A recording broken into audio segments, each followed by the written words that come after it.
स्वागत है बच्चों आपका जीएस ट्रैकर पर और मैं हूं पंकज पांडे।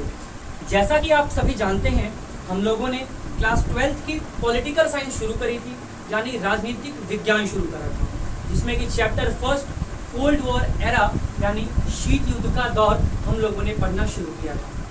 पहले की दोनों वीडियोस अगर आप लोगों ने नहीं देखी है तो आप लोग चैनल पे प्लेलिस्ट में जाकर और देख सकते हैं। अब बच्चों देखो हुआ क्या, जब ये कोल्ड वॉर का टाइम चल रहा था, जब ये शीत युद्ध का दौर चल रहा था, तो इस समय पर अमेरिका यानी यूएसए और यूएसएसआर यानी सोवियत संघ, इन दोनों ने क्या किया, अपनी अपनी टीम बनाना चालू कर दी, यानी ग्रुपिंग करना शुरू कर दी। समझ रहे हो बात को? जैसे क्लास में क्या होता है, अगर दो दोस्तों में लड़ाई चल रही होती है या दो लोगों में लड़ाई चल रही होती है, तो दोनों क्या करते हैं, अपने अपने ग्रुप्स बनाते हैं कि 4 इसके साथ आ गए, 4 इसके साथ आ गए। तो सेम चीज़ ये दोनों यहाँ पर भी कर रहे थे। यूएसए अपनी टीम बनाने में लगा था और यूएसएसआर अपनी टीम बनाने में लगा था। ठीक, इतनी चीज़ समझ में आ गई। अब जो सबसे पहले ये डिवीजन शुरू हुआ, यानी जो ये टीम बनाने का सिलसिला शुरू हुआ, ये बच्चों कहाँ से शुरू होता है, ये शुरू होता है यूरोप से। सबसे पहले जो डिवीजन है वो यूरोप में शुरू हुआ और यूरोप 2 पार्ट्स में डिवाइड हुआ। पहला वेस्टर्न पार्ट और दूसरा ईस्टर्न पार्ट, यानी पश्चिमी और पूर्वी में विभाजित हुआ। इतना आप लोग याद रखना। अब अमेरिका वेस्टर्न साइड में था, यानी अमेरिका ने वेस्टर्न अलायंस बनाई, पश्चिमी संगठन बनाए। ठीक, वहीं दूसरी तरफ यूएसएसआर क्यों खाली बैठे, उसने क्या किया, ईस्टर्न अलायंस बनाए, यानी पूर्वी संगठन बनाए। इतना समझ लो, देखो ध्यान से समझना। ठीक, वेस्टर्न अलायंस और ईस्टर्न अलायंस यानी पश्चिमी संगठन और पूर्वी संगठन, ये आपको समझ में आ गया। अब हम समझते हैं कि सबसे पहले वेस्टर्न अलायंस में अमेरिका और उसके साथी देशों ने क्या किया। तो देखो इन लोगों ने क्या किया बच्चों, नाटो ट्रीटी साइन करी, NATO। नाटो की फुल फॉर्म याद रखना, नॉर्थ एटलांटिक ट्रीटी ऑर्गेनाइजेशन। आपकी स्क्रीन पर भी लिखा आ जाएगा। ठीक, North Atlantic Treaty Organization, Hindi medium में उत्तरी अटलांटिक संधि संगठन कहते हैं। ये जो साइन हुआ था ये अप्रैल 1949 में साइन हुआ था, आप देख सकते हैं। और 12 कंट्रीज इसके मेंबर थे, यानी 12 सदस्य देश थे। इसका ऑब्जेक्टिव क्या था, इसका उद्देश्य क्या था, तो वो बच्चों याद रखना कि it declared that armed attack on any of them in Europe और नॉर्थ अमेरिका। रिपीट कर रहा हूँ, armed attack on any of them in Europe और North America would be regarded as attack on all of them। यानी अगर इन 12 देशों में से किसी एक देश पर भी आक्रमण या अटैक किया जाता है तो ये आक्रमण अटैक इन सभी के ऊपर माना जाएगा और ये सभी मिल के पलटवार करेंगे। इतना समझ में आ गया कि अमेरिका और यानी वेस्टर्न अलायंस ने क्या किया, नाटो ट्रीटी साइन करी।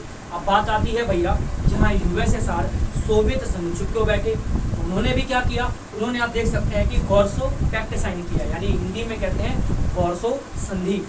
वॉर्सो जो है वो पोलैंड का कैपिटल है और लार्जेस्ट सिटी है। ठीक है, तो एक चीज़ और याद रखना कि वॉर्सो पैक्ट यानी वॉर्सो संधि 1959 में साइन करी गई थी, यानी 1955 में साइन करी गई थी। इसका ऑब्जेक्टिव क्या था, तो देखो आपके बोर्ड पर लिखा हुआ भी दिख रहा है कि its principal function was to counter NATO forces in Europe. यानी जो नाटो ग्रुप था इसको पलटवार करना, इसको काउंटर करना वॉर्सो पैक्ट का ऑब्जेक्टिव था, उद्देश्य। अब देखो होता क्या है, अब होता ये है कि पहले तो ये डिवीजन यूरोप में शुरू होता है।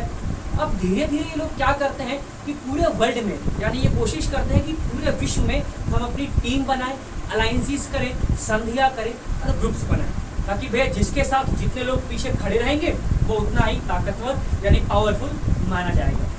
इसी में ही वेस्टर्न अलायंस ने क्या किया, सीटो साइन किया, यानी South East Asian Treaty Organization. आप देख सकते हैं, यानी दक्षिणी पूर्वी एशियन संधि संगठन।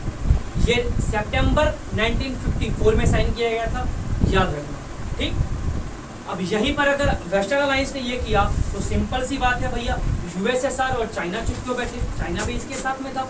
ठीक, कम्युनिस्ट रूल चल रहा था। तो इन लोगों ने क्या किया कि इन लोगों ने नॉर्थ कोरिया और नॉर्थ वियतनाम को अपने साथ जोड़ा। आप देख सकते हैं कि Soviet Union having close relations with its regional countries such as North Korea and North Vietnam. तो ये चीज़ भी समझ में आ गई। थर्ड पॉइंट याद रखना, वेस्टर्न अलायंस ने क्या किया कि सेंट्रल पार्ट को, यानी जो मिडिल ईस्ट के कुछ देश हो गए, इनको भी अपने साथ जोड़ना चालू किया और सेंट्रो साइन किया, यानी सेंट्रल ट्रीटी ऑर्गेनाइजेशन, ठीक है, यानी केंद्रीय संधि संगठन। इसमें जैसे कि टर्की को इन लोगों ने अपने साथ जोड़ा। तो अब बात आती है कि भैया ये भी चुप क्यों बैठे, ईस्टर्न अलायंस यानी पूर्वी संगठन क्यों चुप बैठे। तो इन लोगों ने भी क्या किया कि इराक को अपने साथ जोड़ लिया, समझ गए। तो ऐसे करके जो पूरा वर्ल्ड है ये दो भागों में बट रहा था, यानी जो वर्ल्ड है वो बाइपोलर हो गया था, दो ध्रुवीय हो गया। तो एग्जाम्स में इससे कंफर्म क्वेश्चन पूछता है, ये याद रखना। वेस्टर्न अलायंस ने नाटो किया, सीटो किया एंड सेंटो किया, और ईस्टर्न अलायंस ने वार्सो पैक्ट किया, साथ में नॉर्थ वियतनाम, नॉर्थ कोरिया को अपने साथ जोड़ा और इराक जैसे कुछ देशों को अपने मिडिल ईस्ट से साथ में जोड़ा। तो आई होप आपको ये वीडियो पसंद आई होगी। जितना हो सके इस वीडियो को लाइक कीजिए, अपने दोस्तों के साथ शेयर कीजिए और चैनल को सब्सक्राइब करना बच्चों ना भूलें, ठीक है। तो अगली पार्ट जो अगली क्लास है वो भी वीडियोस हम जल्द अपलोड कर देंगे। तब तक बने रहिए जीएस क्रैकर के साथ में। जय हिंद।